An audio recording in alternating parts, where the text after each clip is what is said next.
Hey everyone, my voice is a little deep today because I've got a cold and probably shouldn't be recording a video with this, but I've been itching to do this for about 2 weeks now, so I wanted to get to it.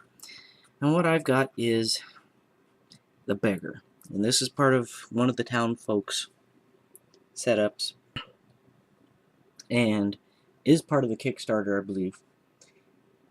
But I decided I didn't want a Beggar, I wanted a Seer. And so I kind of a fortune teller, and I thought would be a nice little thing would be to turn his bowl into a bowl of flames. So what I've got is I've mixed up a little putty ball of 2-part epoxy. This is green stuff. It's the blue and yellow stuff. And what we're going to try to do is put some of this in here. I already can tell I got too much, but we'll find something to do with it. We're going to probably do it that way. Let me move the light. It's easier to see and I'm not constantly blocking myself. But we'll put that epoxy in, and then I've got some tools set up. I probably won't use that one, but some nice pointy things and shapers and things like that. A little cup of water to keep it stuff from sticking, because green stuff will not stick to water or wet things. And so let's just jump right in. I realized I wanted to do this after I primed him, so one of the reasons to get this done is so I can start painting him. And I'm just gonna roll a ball here and try to get one end pointier than the other. And that looks good. I'm just gonna squish it right into the bowl. And that doesn't look too great to me. I think it's too much putty. So let's roll it out again.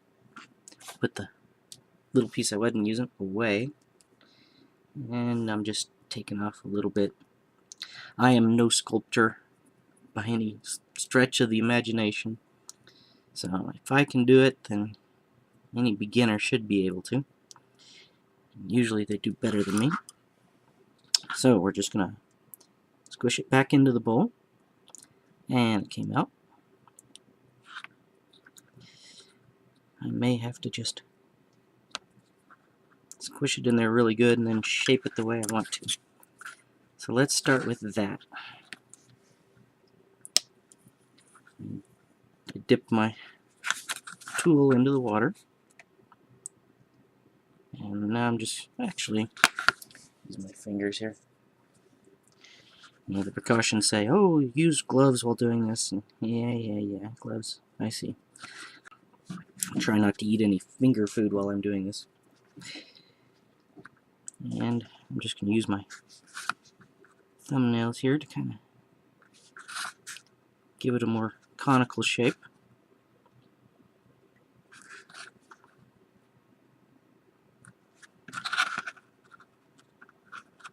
If you can see that, that's looking a little better for my tastes. And so I'm just going to keep shaping this. I'm using the side right now. I was going to use the point to make some really deep indentations. But, oops, I popped them out. So I squish them down again. Probably the better way to have done this was to have put down a little spot inside the bowl first and get that all done in well. And this may pop out still, but if so, we'll just use some super glue to firmly affix it in. I didn't mean to use the fingernail on that corner.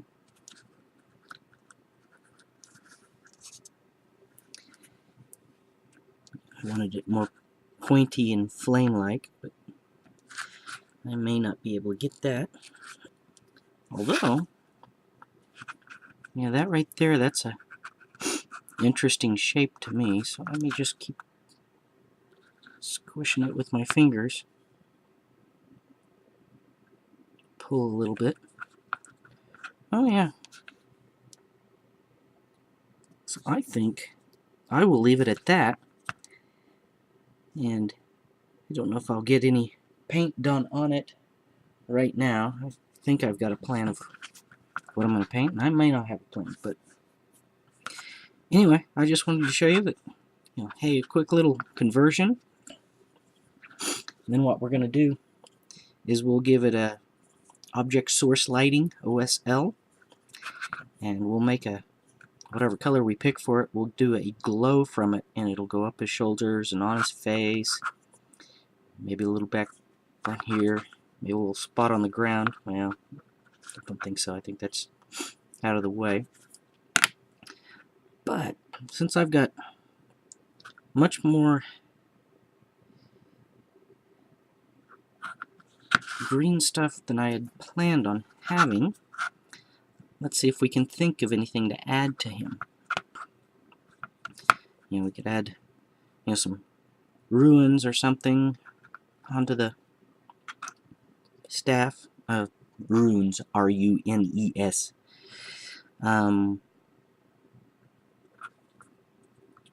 Or we could put, I really don't know.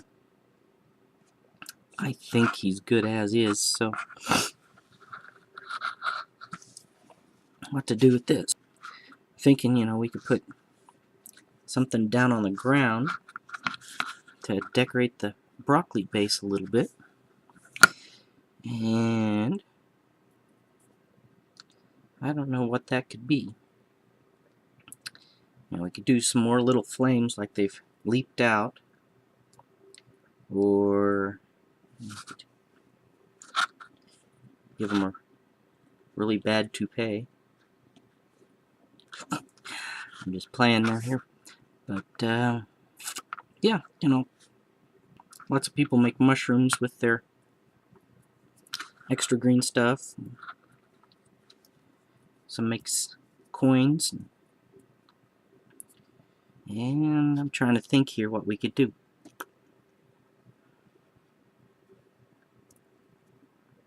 Something, gee, I could always roll it into a snake and make a little pile of dog poo, but yeah, that seems strange to me.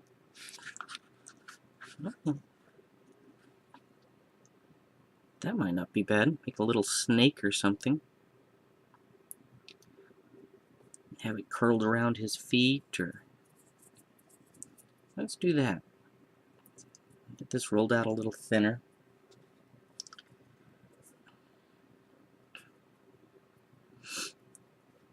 And wet this. Use the plastic here because my mat's dirty. And what we'll do is we'll take his little face, kind of blunt it, and I'm trying to make like a round, less snake-like object, or maybe it's a giant leech.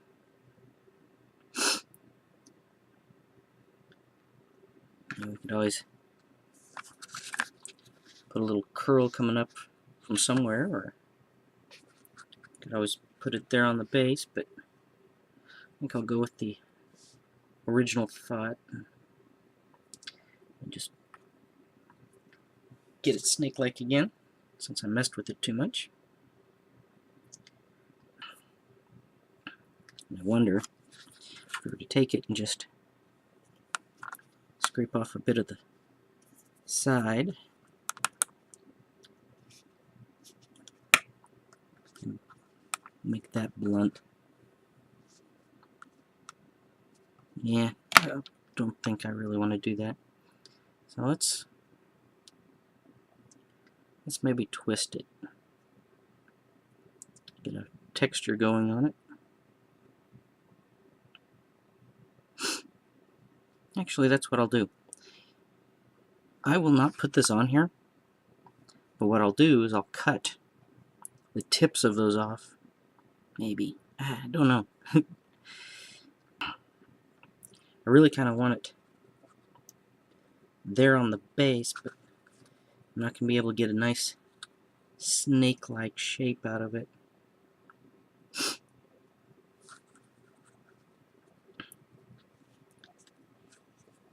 Something like that. Actually, you know what? I kind of like that. Let me bend this part out a little bit.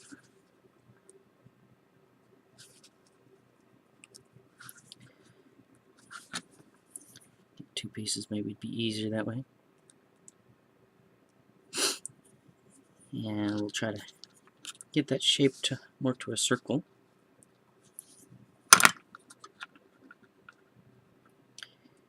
And we'll just glue that onto his base. So we'll just leave it there for now. We'll let it dry, or it doesn't dry, it cures. And we'll say we're done. And I'll put that on the base there somewhere. If I could get it to stand up, that would be interesting.